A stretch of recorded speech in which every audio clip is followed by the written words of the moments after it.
12-12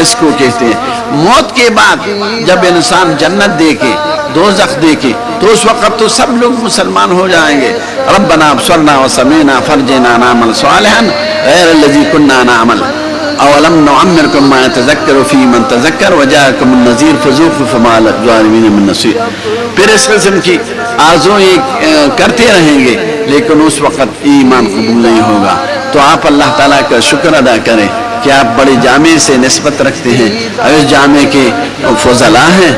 اور پس خدا کی قسم میں نے بہت سے علماء سے پڑھا ہے، مالکیوں سے، شوافع سے، حنبلیوں سے، غیر مقلدین سے اور احناف سے، لیکن میں نے حضرت مولانا محمد ادریس کاندہلوی رحمۃ اللہ علیہ اور حضرت مولانا رسول خان رحمۃ اللہ علیہ جیسے علماء نہیں دیکھے، نہ تقویٰ میں نہ للہیت میں۔ میں وہاں تھا، حضرت مولانا صاحب کاندہلوی رحمۃ اللہ علیہ حج کے لیے آئے تھے، تو میں نے ان کو بلایا اپنے کمرے میں۔ تو پھر میں یونیورسٹی کے امین عام جو جنرل سیکرٹری سے تھے، میں ان سے ملا کہ ہمارے پاکستان کے بہت بڑے عالم ہیں، میری خواہش ہے کہ ان کو یہاں آپ کے دفاتر دکھاؤں۔ تو وہ بڑے عزت مند آدمی تھے، اس نے کہا کہ میں خود آ کر ان کو لے آؤں گا۔ تو وہ آ گئے میرے ساتھ، تو حضرت الاستاد درمیان میں تھے، میں ایک طرف تھا، دوسری طرف سیکرٹری صاحب تھے الامین العام۔ تو پھر ان کے دفتر میں بیٹھ گئے، شاہانہ دفتر تھا۔ تو امین عام نے حضرت الاستاد سے پوچھا کہ حضرت مدینہ کی ہوا کیسی ہے، کیف جو المدینہ، مطلب یہ تھا کہ تمہاری صحت کیسی۔ تو حضرت الاستاد نے فرمایا کہ مجھ سے مدینہ منورہ کی ہوا کے بارے میں نہ پوچھو، مدینہ منورہ کی ہوا اور فضا تو اس وقت سے مبارک ہو گئی ہے جس وقت سے حضور پاک یہاں تشریف لا چکے ہیں۔ آپ مجھ سے یہ پوچھیں کہ تمہاری صحت کیسی ہے، تمہارا بدن کیسا ہے۔ اگر میری صحت یہاں ٹھیک رہی تو یہ میری صحت کی علامت ہوگی، اگر میں بیمار ہوا تو نقصان میرا ہوگا، میرے بدن میں کچھ نقصان ہوگا۔ مدینہ منورہ کی فضا و ہوا تو مبارک ہے۔ وہ بڑے خوش ہو گئے کہ حضرت میرا مقصد یہ تھا، اور میں اس وقت سے سوچنے لگا کہ حضرت میں کتنی باریکی کی طرف ان کی نظر گئی۔ مدینہ منورہ کے ہوا کے بارے میں بھی یہ نہیں کہا کہ نہیں مدینہ منورہ کی ہوا گرم ہے، یہ نہیں کہا۔ ایک دفعہ ناڑا بند تو جانتے ہوں گے جس سے ناڑا باندھا جاتا ہے، حضرت الاستاذ کی لے لایا۔ تو میں نے ان سے عرض کیا، میں نے 2 خریدے تھے، ایک اپنے لیے اب تک میرے پاس ہے اور ایک حضرت الاستاذ کی لیے۔ میرا یقین تھا کہ تو بڑی ہستی ہے۔ میں نے کہا کہ حضرت یہ ناڑا اس جنگل کا ہے، غابہ، احد کی پیچھے شمال کی طرف ایک غابہ تھا پہلے، جاؤں کے درخت کا ہے، جس جاؤں سے حضور پاک کے لیے ممبر بنایا گیا تھا۔ تو بڑے خوش ہو گئے اور اس نعرے کو چھوما اور سر پہ رکھا اور آنکھوں پہ رکھا۔ تو ہمارے بزرگ یہ ادب و احترام اور تواضع کے نمونے تھے۔ خدا کی قسم علم بہت سے لوگوں میں بھی ہوتے ہیں، علماء بھی دیکھے ہیں ہم نے، حفاظ بھی دیکھے ہیں، علوم کے حافظ، لیکن تقویٰ، للہیت، ادب اور احترام اور اخلاص فی العمل، ان کی نظیر دنیا میں نہیں۔ خدا کی قسم آپ اثر جائیں، میں وہاں جا چکا ہوں، اثر یونیورسٹی میں، شام جائیں، وہاں شام یونیورسٹی میں جا چکا ہوں، دوسرے عرب ممالک میں جائیں تو ہمارے علماء جیسے پاکستان ہندوستان میں جو علماء گزرے ہیں یا موجود ہیں، ان جیسے علماء آپ کو نہیں ملیں گے۔ تو آپ شکر ادا کریں کہ ایسے بزرگوں کی صحبت آپ کو ملی ہے، ان سے استفادہ کر چکے ہیں، اور اللہ تعالیٰ نے اپنے بڑے مبارک علم کے لیے منتخب فرما دیا ہے۔ تو آپ اس کا شکر ادا کیا کریں اور اس خدمت میں مشغول رہیں اور اس کو پھیلاتے رہیں۔ وآخر دعوانا الحمدللہ رب العالمین۔